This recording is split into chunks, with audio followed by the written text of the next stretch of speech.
Trending nga ang muling pagsasama ni na Vice Ganda at MC Mua sa Vice Comedy Club noong Biyernes ng gabi.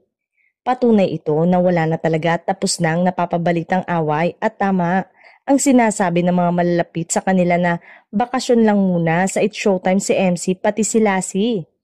Ayon sa isang malapit kay Vice at sabi nga nito, wala talagang away ang kabogable star at si MC. Isang malapit naman kay MC ang nagsabing ni hindi nga binalak ni MC na i-pull out ang sosyo niya sa Vice Comedy Club.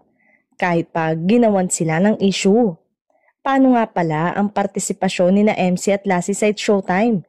Babalik na rin ba ang mga ito sa Kapamilya Noontime Show?